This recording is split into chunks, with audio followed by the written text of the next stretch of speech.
Bonjour à tous, nous poursuivons aujourd'hui la troisième Mishnah, Mishnah Gimel du sixième Pérek. La Mishnah nous enseigne le cas de celui qui a loué un âne. Il voulait utiliser cet âne, le monter dans la montagne, et en fin de compte il a changé d'avis, il l'a amené dans une plaine. Le trajet, il voulait au départ transporter sur le dos de cet âne une marchandise, monter sur la montagne, mais en fin de compte, il a décidé d'aller dans la plaine. Ou le contraire. Et la bête est morte en chemin. Est-il responsable ou pas?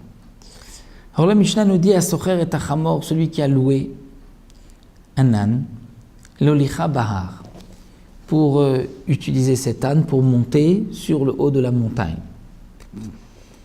Veolicha babik'a. Et il l'a monté, il a amené cette bête, descendu dans la bik'a, dans la plaine. Ou bien le contraire, babika, il a demandé un âne pour transporter dans une plaine, il l'a monté dans la montagne. Même si le trajet, le chemin est le même, 10 000, dans tous les cas. Va meta, et la bête est morte, chayav, il est chayav. Dans quel cas il est chayav, nous explique le Barthénora, bien que le chemin est parfois meilleur, s'il a monté pour la montagne, il voulait pour la montagne, il l'a amené dans la vallée. Dans la vallée, c'est un chemin plus facile.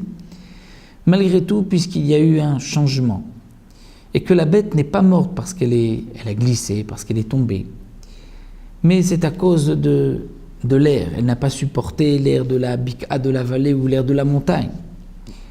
Mais dans ce cas-là, celui qui a changé, donc celui qui a loué la bête et qui a changé, il est responsable. C'est-à-dire que le propriétaire pourra lui dire « Mais pourquoi la bête est morte? Elle n'avait pas l'habitude d'aller dans la plaine. Tu l'as amenée dans la plaine. Elle a l'habitude de transporter dans la montagne. » Ou le contraire, elle a l'habitude dans la plaine et tu l'as amenée dans la montagne. Donc c'était plus dur pour elle, c'est pour cela qu'elle est morte. Et donc le socher est chayav dans tous les cas. C'est lui qui devra donc rembourser le prix de la bête au propriétaire. Mais dans le cas, socher et achamor, un homme a loué un âne, vehivrika. Et l'âne, ivrika. Que signifie ivrika? C'est que, deux explications, il y a dans le Barthénora, ou bien elle a été aveuglée, elle a perdu la vue, ou bien il y a des vers qui ont mangé les pieds de la bête, les pieds de l'âne. Oshena sitangaria, où la bête, il y a eu une saisie par le roi, qui a décidé de s'emparer de l'âne, comme c'était l'habitude à l'époque, où les rois pouvaient décider, pouvaient prendre une bête sur son passage. Donc le propriétaire de la bête réclame la bête à celui qui l'a prise. Eh bien, le socher pourra dire à Marloa, voici ta bête, elle est devant toi, c'est le roi qui l'a prise, tu peux aller la chercher, mais la bête n'est pas morte, il ne lui est rien arrivé, tu peux la prendre. Si la bête a perdu la vue, on va lui dire, la bête est là devant toi, on ne voit pas le dégât causé. Donc le socher est patour, mais meta onishbera, si la bête est morte. Onishbera, ou nishbera, c'est-à-dire que le pied de cette bête s'est brisé. Dans ce cas-là, chayav la'amid lo chamor, le propriétaire est obligé de lui amener un autre âne, puisque lui a loué l'âne à la journée. C'est comme s'il loue une voiture et que la voiture tombe en panne. Il est évident que celui qui loue la voiture, le propriétaire, service de location, doit lui amener une autre voiture. Et qui a pris la voiture pour la journée, a besoin d'une voiture qui marche, qui fonctionne toute la journée. Donc là, si la bête est morte ou si elle s'est cassée un pied, le propriétaire de la bête doit lui amener un autre âne. La Mishnah poursuit Cette fois-ci, non pas lorsque la bête, donc il a changé, il l'a prise pour la monter dans la montagne, il l'a amenée dans la plaine, et ensuite la bête est morte par l'air, elle n'a pas supporté l'air de la plaine ou l'air de la montagne, mais dans le cas où elle a glissé. Quel est le din? Il est évident que dans la montagne, on peut plus facilement glisser que dans la plaine. D'un autre côté, dans la plaine, il fait plus chaud que dans la montagne. Alors la Mishnah nous dit que si Asocher et Tachamor, il a loué un âne, Leolicha Bahar, pour monter cet âne dans la montagne, Veolicha Babika, et celui qui a loué a changé de ce qu'il avait prévu auparavant et il a amené l'âne dans la plaine, Imichlika, si la bête a glissé patour, bien sûr que le Socher est patour, puisqu'il peut dire, mais si je l'avais monté sur la montagne, c'est là où la bête aurait eu plus de chances de glisser. Dans la bika, dans la plaine, elle ne devait pas glisser. Donc si elle a glissé et qu'elle est morte, ce n'est pas de ma faute, ce n'est pas parce que je l'ai amenée dans la plaine. Alors que si Imouchama, si elle a eu une insolation, soleil et elle est morte, à cause de cela, bien sûr qu'il est khaya, puisqu'il y a plus de soleil dans la plaine, il fait plus chaud que sur la montagne, où il y a plus d'air.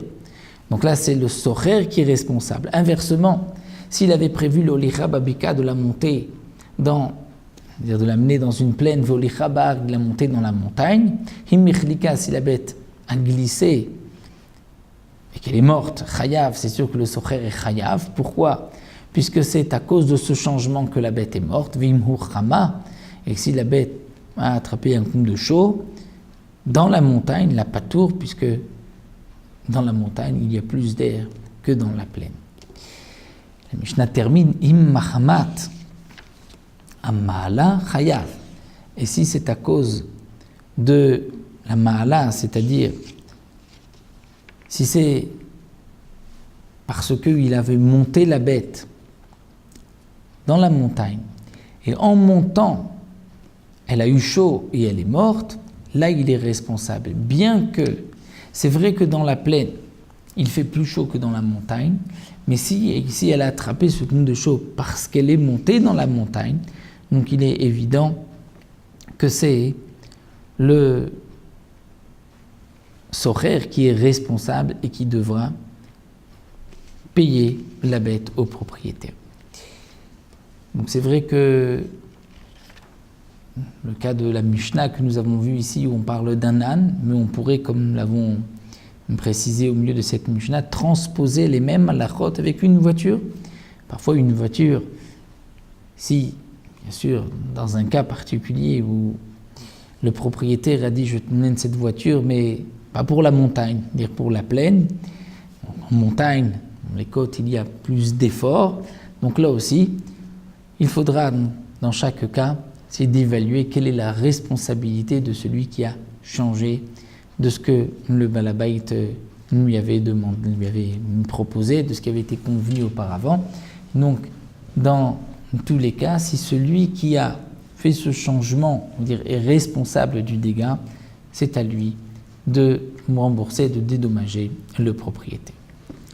Nous nous arrêtons là, on poursuivra avec la 4e Mishnah, dans le même contexte, mais cette fois-ci avec une vache qui va labourer le champ.